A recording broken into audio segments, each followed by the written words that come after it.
Good afternoon. Good Sunday afternoon. Hope you guys are having a great day. I wanted to start off telling you guys about a little incident that happened last night.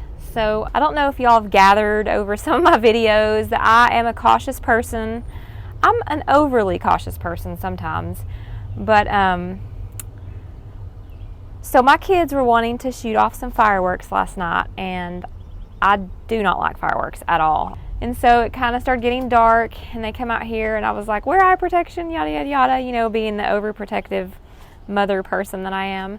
They're like, no, we're fine. You know, be quiet, you'll be fine. So I put on my headphones. I had ear episodes last year, so I do not like loud noises. We were watching the kids do the fireworks, and it come time to do like the grand finale firework. As it started firing, you know, it was firing straight up like it was supposed to, and then all of a sudden, like it malfunctioned or turned over. I really don't know. It happened so quickly. All of a sudden, I saw like one of the fireworks coming out of it come right to my face, and I instantly like moved my arm up like this, and I think I smacked it, and it hit like one of the posts on my porch and came back down in my hair and on the back of my shirt. And this just like happened split secondly, and all of a sudden I felt heat and I started smelling something burn. And let me show you guys my shirt. So this is my shirt. This is what I had on last night. It burnt there and right there. It's burnt. And my husband was sitting right beside me, so I instantly jumped up and started running. I actually run toward the greenhouse, and my husband's like, I don't know what he said, like either it's on fire. My first reaction was to just like jump up, and my husband was running after me because obviously my shirt was on fire, and he was trying to put it out, and I was coming out of my clothes, and I was running in the greenhouse. I don't know why I took off running in the greenhouse, but I did.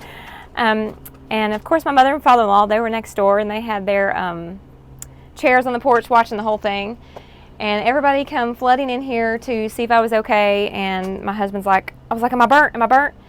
And he's like, yeah, I think so. So we run up to the house, go to the bathroom. Standing there, then my mother and father-in-law made it over there. Everybody was in the bathroom. It was crazy.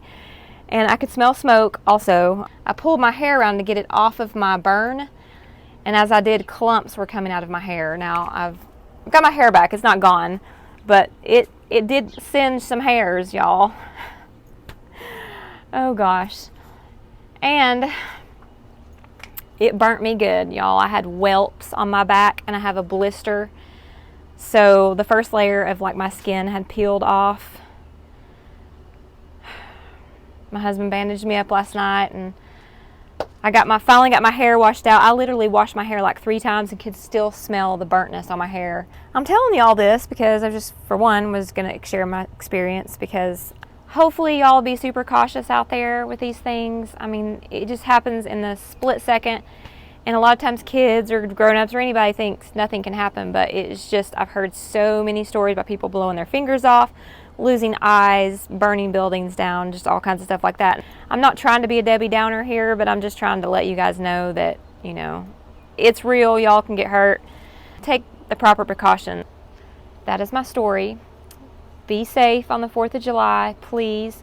And I'll show you guys a few clips of my back. If you don't want to look on the next clip, close your eyes or fast forward just a little bit. All right, so it's gonna show you guys what it looks like. If you don't want to see anything gross, then fast forward. So the top part obviously was the bigger hole in my shirt, and then there's like a blister down here. Can you get closer to it? I don't know if can you see it, Seth? Yeah, it hurts. And then there's a few little other spots and stuff. But that's the damage, y'all.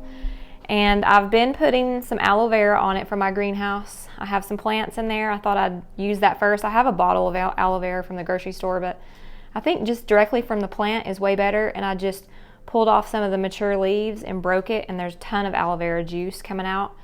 And it actually felt good. All right, so I'm back down here again on a happier and cooler note. It's cooler in this basement. I love it in here. This time of year when it's in the 90s outside, it is 71. Feels amazing. So I'm going to give you guys an update on my lettuce and my grow area and kind of what we did to this little shelf over here. So we kind of rearranged the heights of the shelving over here to make it more accommodative for my grow area.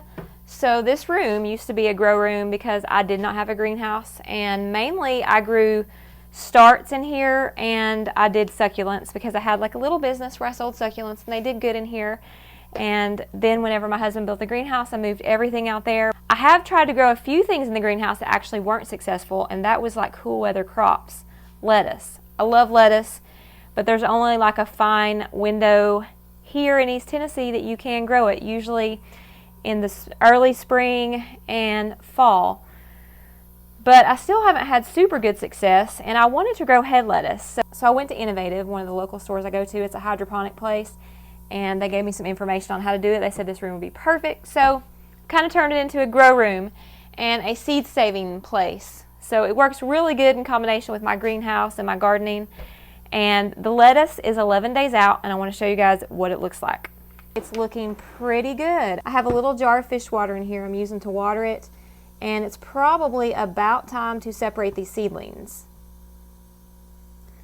Now this is head lettuce, so I am curious on how it's going to turn out.